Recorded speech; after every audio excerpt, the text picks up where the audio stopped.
If there is any professional advice you would get from any expert about how to improve the efficiency of your work, whether you're working as an employee to a particular company or just as an entrepreneur, self-employed, this is what they would tell you: that the efficiency in your work is not only determined by how much focus and strength and power you put into your work, but also how much breaks you take from your work.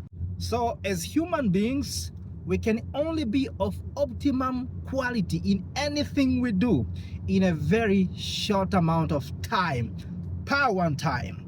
Ask any scientist, ask any professional who understands about this thing. They will tell you that at workplaces we are being told to work maybe 7 to 8 hours per one time, but a human being can only be effective, I think, in a maximum of 3 hours, maybe 2 to 3 hours. So even when you hear countries such as Finland trying to reduce the amount of working time, even working days, they are not joking. They really know what they're doing. The point is, it's crucial taking breaks. Very important. One, for your body. This is how you regain the strength.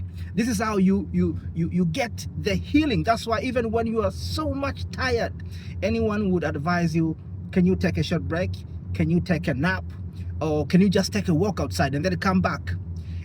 If you do that, you will see how much effective you become after taking a break. Number two, I think when you work too much, it's like your brain gets, it expands.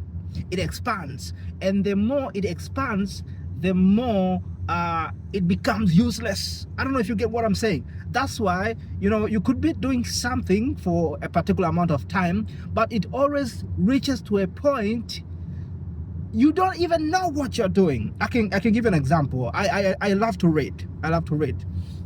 And there has been times where I could read up to 10, 20 pages per time, and I would not even sense it because I do it effortlessly. But then it reaches a point, finishing one paragraph, it becomes something else. I could be reading one line over and over again. The moment I reach to the second line, I have forgotten what the first line was saying. So this is when the mind, the brain has been tired. It wants the break. So when you start now to give yourself some short breaks, it's like you allow your mind to recoil, to regain the processing power that it has. So it's also another very good strategy to get back to your high efficiency mode, when you give your mind a time to recover, to heal back, to regain the strength. And so what's the most effective way of taking breaks?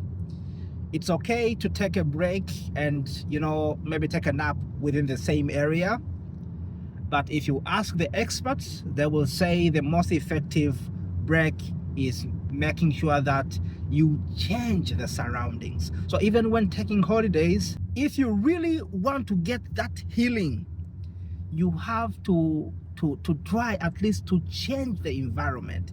Don't stay in the same environment you have been doing all the activities. So change the environment, and this is so much good for your mind. It heals the mind in the great amount that you can never imagine.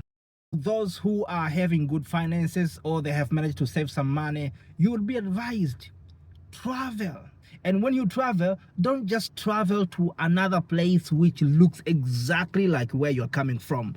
It has to be a different place. If you are living in the city area, go somewhere on the countryside, somewhere where you will not have to see big buildings, a lot of cars, a lot of people. Go somewhere where you can have the mental peace.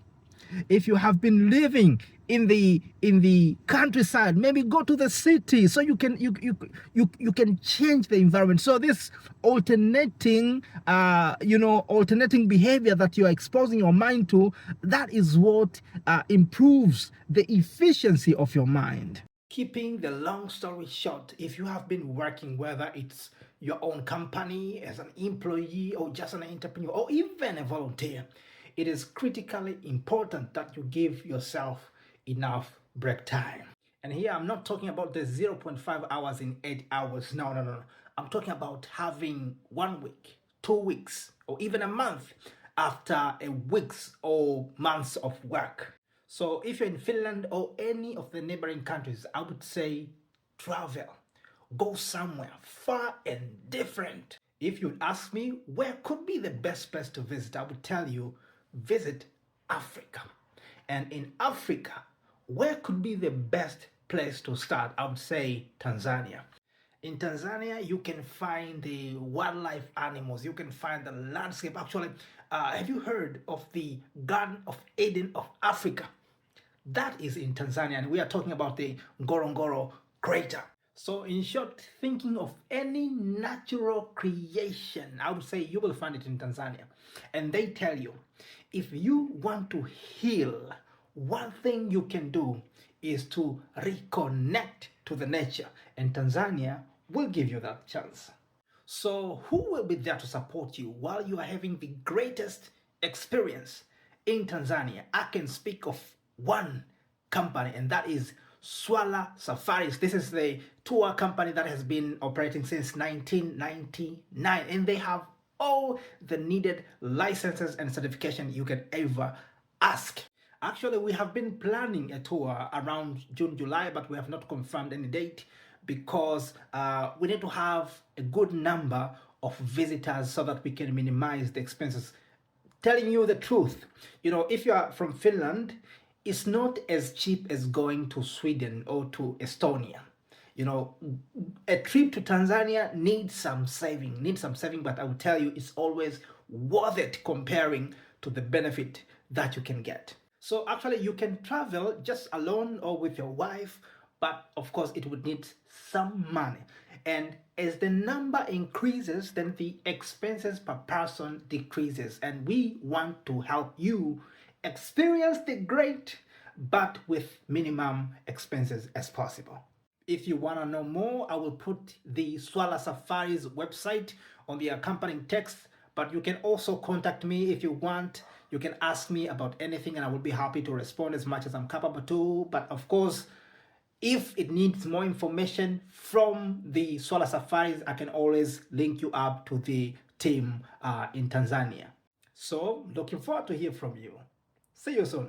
In the silence of the morning, the sun awakens and opens the world in colors. Each ray is a hug, a promise, and life dances to the sound of the winds. Beautiful life, how beautiful you are. Woven into threads of hope and stars. Every day is a gift, every day is a gift, to paint with love and laughter.